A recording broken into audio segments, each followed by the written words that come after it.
Electrical codes provide guidelines for safe and effective electrical installations, but the specific scenario of mounting electrical panels directly on concrete walls requires a nuanced understanding.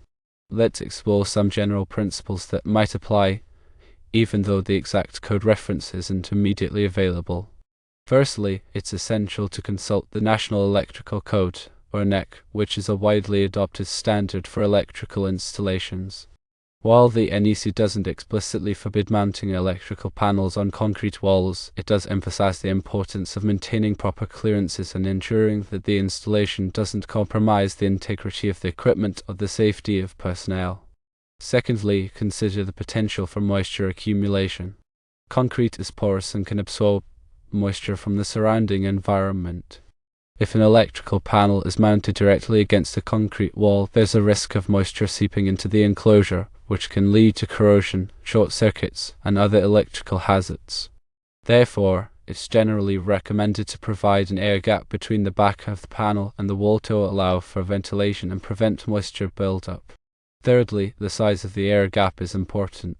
While the NEC doesn't specify a precise dimension, a gap of at least 1/4 inch is often considered adequate to promote airflow and prevent moisture from wicking into the enclosure. This gap can be achieved by using standoff spacers or other mounting hardware that keeps the panel slightly offset from the wall. Fourthly, consider the type of enclosure. The NEC classifies electrical enclosures based on their ability to protect against environmental hazards such as moisture, dust, and corrosion. Enclosures that are rated for outdoor use or wet locations are typically more resistant to moisture intrusion and may be suitable for direct mounting on concrete walls in certain applications. However, even with these enclosures, it's still advisable to provide an air gap to minimize the risk of moisture accumulation. Fifthly, consider the grounding requirements. The NEC mandates that all electrical panels be properly grounded to provide a safe path for fault currents. When mounting a panel on a concrete wall, it's important to ensure that the grounding connection is secure and effective. This may involve using grounding lugs, bonding jumpers, or other approved methods to establish a reliable ground path. Sixthly, consider the working clearances. The NEC specifies minimum working clearances around electrical equipment to provide adequate space for personnel to safely operate and maintain the equipment. These clearances apply to the front, sides, and top of the panel and must be maintained regardless of how the panel is mounted. When mounting a panel on a concrete wall, it's important to ensure that these working clearances are not obstructed. Seventhly, consider the mounting hardware. The hardware you use to mount the panel on a concrete wall must be strong enough to support the weight of the panel and any equipment installed inside. It's also important to use hardware that is compatible with both the panel and the concrete wall. For example, concrete anchors or expansion bolts may be necessary to securely fasten the panel to the wall. Eighthly, consider the local building codes. In addition to the NEC, local building codes may also have specific requirements for mounting electrical panels on concrete walls. It's important to check with the local authorities to ensure that the installation complies with all applicable codes and regulations. Ninthly, consider the manufacturer's instructions. The manufacturer of the electrical panel may provide specific instructions for mounting the panel on different types of surfaces. These instructions should be followed carefully to ensure that the panel is installed correctly and safely. Tenthly, consider the potential for vibration. If the concrete wall is subject to vibration from nearby machinery or equipment, it's important to take steps to minimize the transmission of vibration to the electrical panel. This may involve using vibration damping mounts or other isolation techniques. 11thly, the choice between direct bolting and using an air gap often depends on several factors, including the specific application, the environmental conditions, and the type of enclosure. Direct bolting may be acceptable in dry, indoor locations where there's little risk of moisture accumulation and the enclosure is rated for the environment. However, in damp or outdoor locations, an air gap is generally recommended to prevent moisture problems. 12thly, another consideration is the potential for condensation. Even in relatively dry environments, condensation can form on the surface of the concrete wall, especially if the wall is cooler than the surrounding air. This condensation can then drip onto the electrical panel, leading to corrosion and other problems. An air gap can help to prevent condensation from reaching the panel. 13thly, it's important to inspect the installation regularly to ensure that it remains safe and effective. This includes checking for signs of moisture accumulation, corrosion, loose connections, or other problems. Any issues that are identified should be addressed promptly to prevent them from escalating into more serious hazards. 14thly, when mounting electrical panels on concrete walls, it's crucial to prioritize safety. Always disconnect the power before working on any electrical equipment, and follow all applicable safety procedures.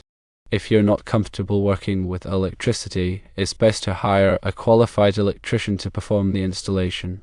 15thly, if the concrete wall is uneven or has surface imperfections, it may be necessary to use shims or other leveling devices to ensure that the electrical panel is mounted flush and securely. This will prevent the panel from rocking or shifting, which could damage the equipment or create a safety hazard. 16thly, in some cases, it may be necessary to install a backboard or mounting plate on the concrete wall before mounting the electrical panel. This can provide a more stable and secure mounting surface, especially if the wall is weak or damaged. 17thly, when selecting mounting hardware, it's important to choose materials that are compatible with both the electrical panel and the concrete wall. For example, galvanized steel hardware is often used because it's resistant to corrosion. However, stainless steel hardware may be necessary in highly corrosive environments.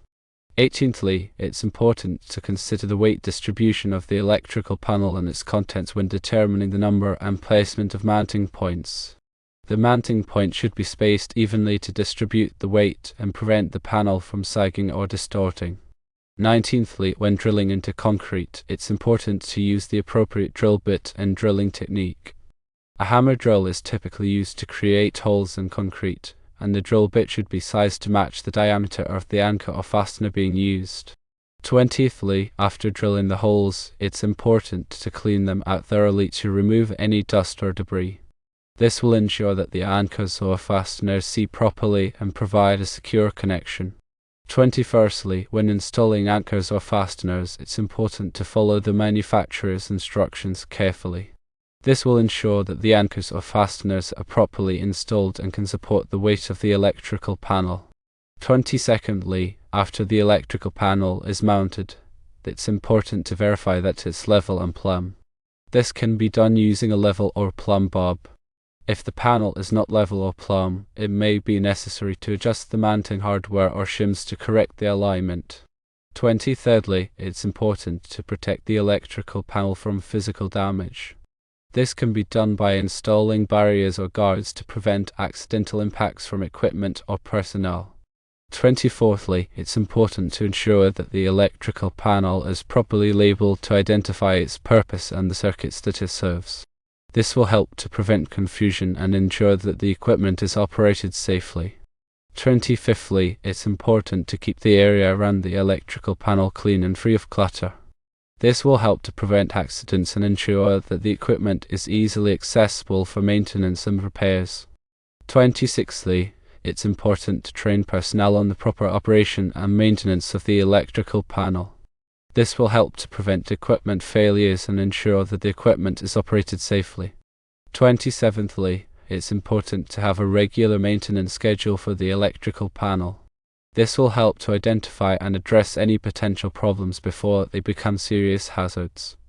28thly, it's important to keep accurate records of all maintenance and repairs performed on the electrical panel. This will help to track the performance of the equipment and identify any recurring problems. 29thly, it's important to have a contingency plan in place in case of an electrical emergency. This plan should include procedures for shutting down the equipment, evacuating the area, and contacting emergency personnel. 30thly, when working with electrical panels, it's always important to exercise caution and use good judgment. If you're not sure how to do something, it's best to consult with a qualified electrician. 31stly, remember that electrical codes and regulations are constantly evolving. It's important to stay up to date on the latest changes to ensure that your electrical installations are safe and compliant. Secondly, consider the thermal properties of the concrete wall and the electrical panel. Concrete can act as a heat sink, drawing heat away from the panel. This can be beneficial in some cases, but it can also lead to condensation if the panel is significantly warmer than the wall. Thirdly, if the concrete wall is exposed to direct sunlight, it can become very hot. This heat can then be transferred to the electrical panel, potentially exceeding its operating temperature limits. In these cases, it may be necessary to provide shading or ventilation to keep the panel cool. Fourthly, if the electrical panel is located in a corrosive environment, such as a coastal area or an industrial facility, it's important to use corrosion-resistant materials for the enclosure and mounting hardware. Fifthly, when routing cables and wires to the electrical panel, it's important to follow the NEC guidelines for cable support and protection. This will help to prevent damage to the cables and wires and ensure that the installation is safe and reliable. 36thly, when terminating cables and wires in the electrical panel, it's important to use the proper connectors and tools. This will ensure that the connections are secure and that the wires are properly insulated. 37thly, after the installation is complete, it's important to test the electrical panel to verify that it's functioning properly. This may involve checking the voltage, current, and resistance of the circuits, as well as verifying the operation of the protective devices. 38thly, it's important to keep a copy of the electrical panel's wiring diagram readily available. This will help with troubleshooting and repairs in the future. 39thly, consider the aesthetics of the installation. While functionality and safety are the primary concerns, it's also important to ensure that the electrical panel is installed in a neat and professional manner. 40thly, remember that electrical work can be dangerous. Always take the necessary precautions to protect yourself from electrical shock and other hazards. Always consult with a qualified electrician to ensure you are within code.